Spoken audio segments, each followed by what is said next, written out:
Raise your hand if your cleaning cupboard looks like a small, chaotic pharmacy. Go on, I will not tell anyone. Mine used to look like one too. 14 bottles of varying sizes in various states of being used, 3 of which smelled identical to each other but claimed to do different things. 2 I kept because I vaguely remembered spending real money on them, and at least one with a label so faded I genuinely could not read what was inside.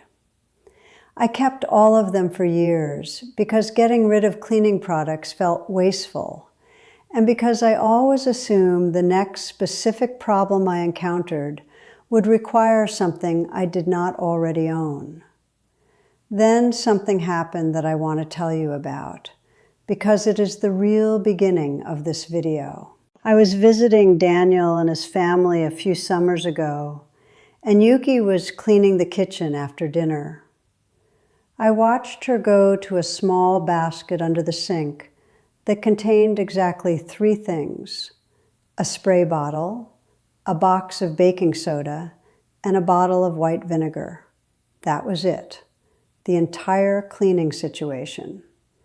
She cleaned the stovetop, the sink, the counters, and the inside of the microwave in about 20 minutes. And when she was done, everything was genuinely, properly clean. I looked at that basket, and then I thought about the shelf under my own sink, which at that time required moving 5 things to reach the 6th. And I decided something. I went home, went through every product in my cleaning cupboard, and kept 2, dish soap and toilet bowl cleaner. Everything else I replaced with white vinegar, baking soda, and an understanding of what actually happens when you use them and how. That was several years ago.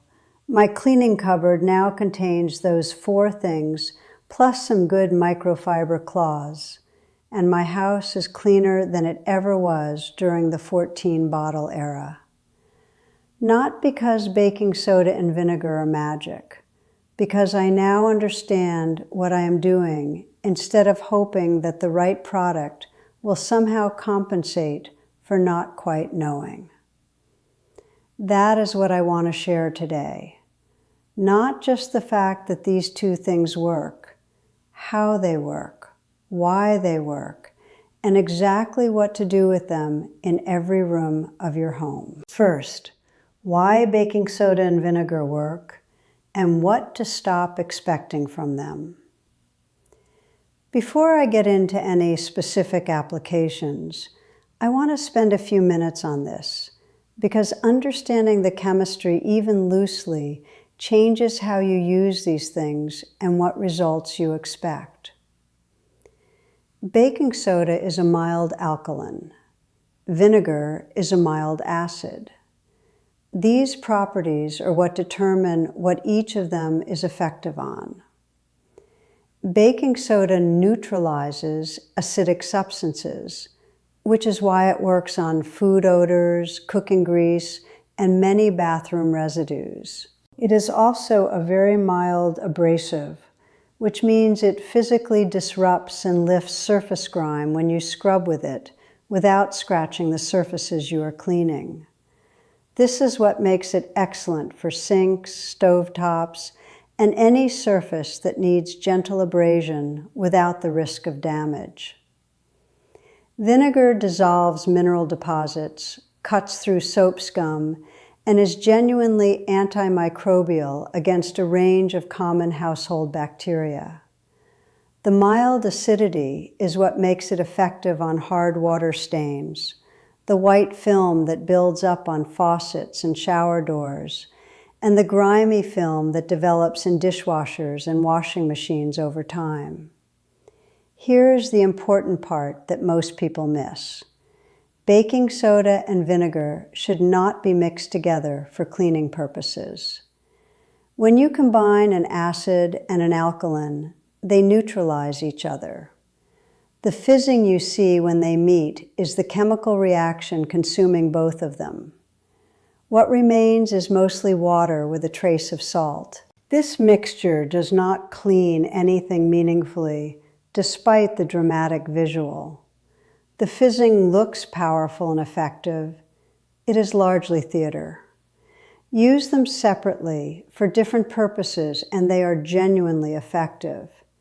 Use them together, and you have spent both of them on a reaction that benefits no one.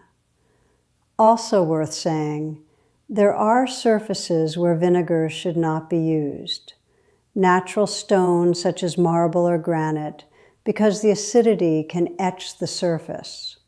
Hardwood floors, because repeated use can damage the finish over time. Anything with a wax or oil-based coating. For these surfaces, baking soda mixed to a paste with a small amount of dish soap is a safer choice. With that foundation in place, let us go room by room. The kitchen, where these two earn their places permanently. The stovetop is where I see the most dramatic results from baking soda, and the transformation never stops being satisfying. Cooking grease that has had time to cool and harden onto the stovetop surface is the kind of mess that makes people reach for strong chemical degreasers out of desperation. But the issue with those products is that they require ventilation. They leave a residue that needs thorough rinsing, and used repeatedly, they are harsh on the surfaces they are cleaning. Baking soda paste does the same job without any of those downsides. Mix baking soda with just enough water to make a thick paste. Apply it to the cooled stovetop and let it sit for 10 to 15 minutes. Then wipe it away with a damp cloth. The grease comes with it. For very stubborn, baked-on spots, apply the paste, cover it with a damp cloth to keep it moist, and let it sit for 30 minutes before wiping. I have cleaned stovetop residue that had been there for weeks this way, and found it came off with far less effort than I expected. The sink deserves its own moment, because the kitchen sink accumulates a combination of food residue, hard water deposits, and general grime that is different from any other surface. Sprinkle baking soda generously across the sink basin. Add a few drops of dish soap if you like, though it is not necessary. Scrub with a damp cloth or sponge, then rinse with a splash of vinegar, which will cause a brief fizz as the baking soda still on the surface contacts the acid, and follow immediately with a water rinse. The sink will be bright and clean in a way that plain wiping rarely achieves. Tell me in the comments, what is the one kitchen surface that feels impossible to get properly clean, no matter what you use? I want to know what everyone's specific challenge is, because I suspect the answers will cluster in ways that tell us something useful.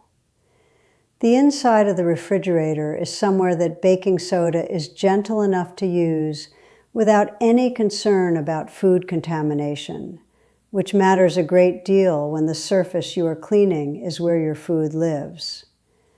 A solution of 2 tablespoons of baking soda in a quart of warm water is effective on refrigerator interior surfaces, removes odors, and rinses clean without leaving any residue that would affect the taste or smell of food.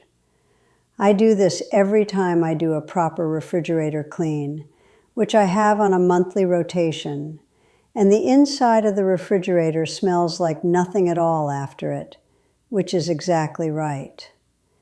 The dishwasher is one of the most satisfying applications of vinegar I know. Once a month, I place a cup of white vinegar in a dishwasher-safe container on the top rack and run a hot cycle. This dissolves the mineral buildup and soap scum that accumulates inside the dishwasher over time, removes odors, and restores the drainage to full efficiency. After the vinegar cycle finishes, I sprinkle a cup of baking soda across the bottom of the dishwasher and run a short hot cycle. The combination of these two treatments, done monthly, keeps the dishwasher genuinely clean and functioning at full efficiency, without any specialized dishwasher cleaning products. Before I continue, a quick word. If you enjoy this channel and want to support my work, just look directly below the video player, right next to the subscribe button, and click the button that says Join. That is how you become a Smart Organizer. Smart Organizers members get exclusive videos, a loyalty badge in the comments, and custom channel emojis. I would love to have you there. The bathroom, where vinegar specifically changes everything. Hard water stains on faucets and fixtures are the particular bane of bathroom maintenance, and for good reason. The white, chalky mineral deposits that build up around faucet bases and on shower fixtures resist ordinary wiping entirely because they are not dirt in the conventional sense, but a mineral accumulation that requires an acid to dissolve. This is exactly what vinegar is for. Soak a cloth or paper towel in undiluted white vinegar and wrap it around the affected fixture. Leave it for at least an hour, or longer for heavy buildup. When you unwrap it, the deposit should wipe away with minimal effort. For very heavy buildup around faucet bases, secure the soaked cloth with a rubber band and leave it overnight.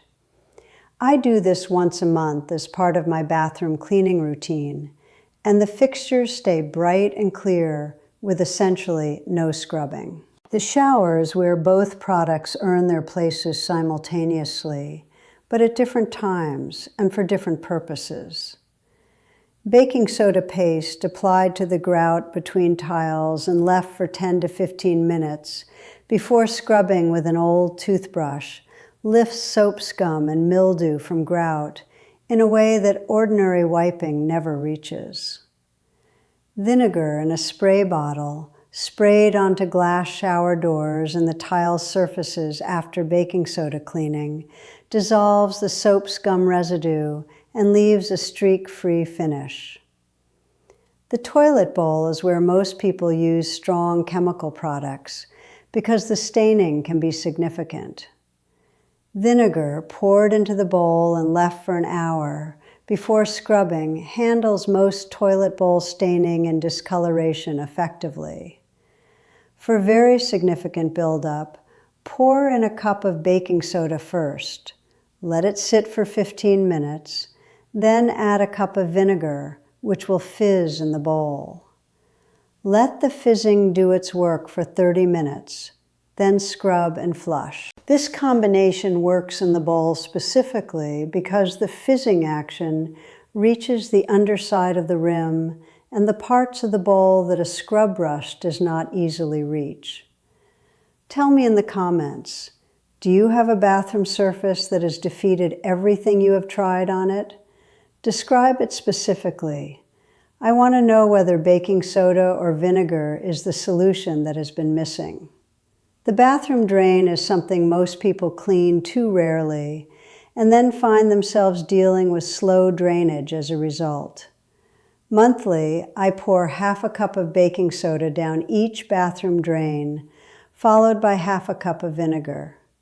Here, the fizzing reaction is actually useful because it dislodges the buildup of soap scum and hair inside the drain without the caustic properties of chemical drain cleaners. Follow with a kettle of hot water after the fizzing subsides. Done monthly, this prevents the buildup that leads to slow drainage. And done as a remedy for existing slow drainage, it often resolves the problem without any need for commercial products. Please subscribe if you are not yet subscribed. Every week I share what I've learned about maintaining a home with methods that are effective, simple, and do not require an entire cupboard of specialized products. The laundry room and washing machine. The washing machine is something I cleaned in exactly the same way as the dishwasher when I first learned this approach, and the results were comparable. Pour 2 cups of white vinegar into the detergent dispenser and run a hot cycle with an empty machine. Then add half a cup of baking soda to the drum and run another hot cycle. The combination removes the mineral buildup, the detergent residue, and the mildew that develops inside washing machines over time and causes that particular smell that clean laundry sometimes carries despite having been washed. I do this every 2 months, and the machine smells like nothing, which is where it should be.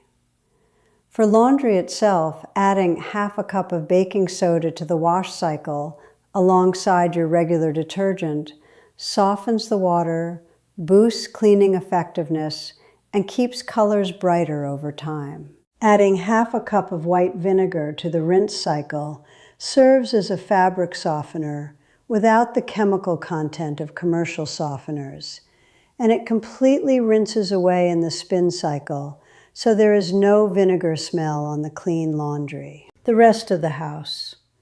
Applications you might not have considered. Carpets and upholstery odors respond remarkably well to baking soda, and this is one of the more satisfying applications because the result is both immediate and effective. Sprinkle baking soda generously over carpets or upholstered surfaces and let it sit for at least 30 minutes, ideally an hour, before vacuuming. The baking soda absorbs odors from the fibers rather than covering them with a masking fragrance. The vacuuming removes both the baking soda and the absorbed odors with it. For stubborn pet odors and carpets, sprinkle baking soda, press it gently into the carpet pile with your hands or a soft brush, and leave it overnight before vacuuming. The refrigerator's odor-absorbing function of baking soda is widely known. An open container of baking soda in the refrigerator absorbs odors continuously for about 3 months. What is less widely known is that the same principle works in any enclosed space, inside shoes, in the bottom of waste bins, in gym bags, in storage containers. The baking soda does not mask odors. It absorbs and neutralizes them.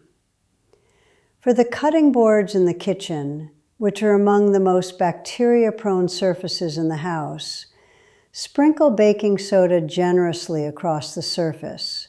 Scrub with half a lemon or with a damp cloth, and rinse well.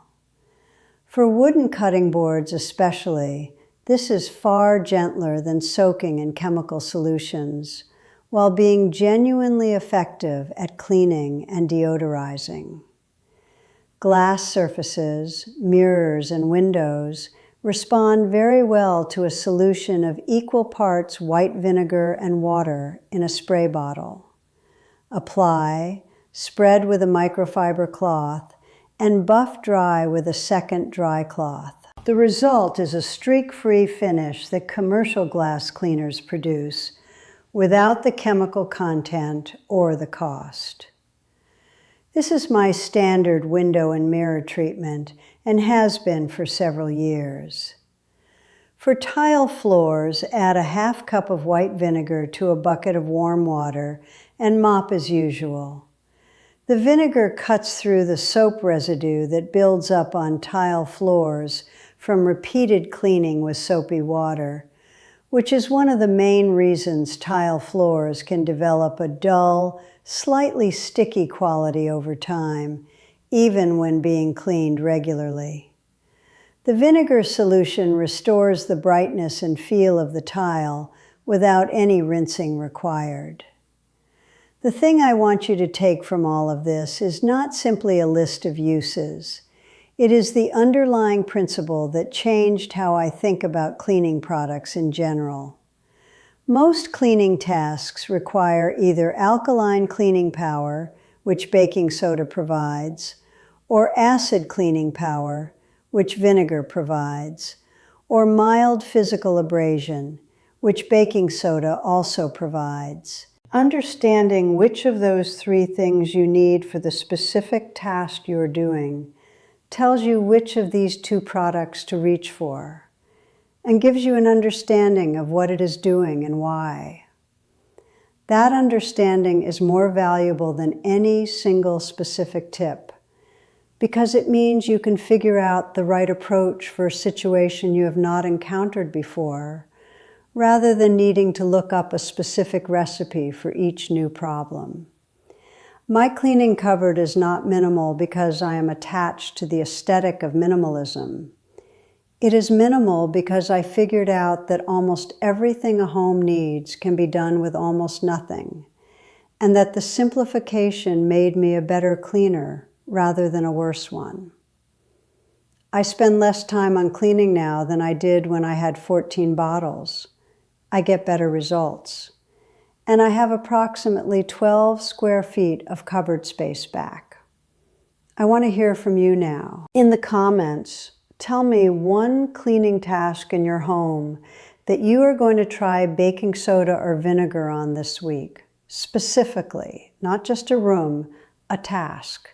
Tell me what you are going to try and then come back and tell me how it went. These conversations are how we figure out together what actually works in real homes with real cleaning challenges.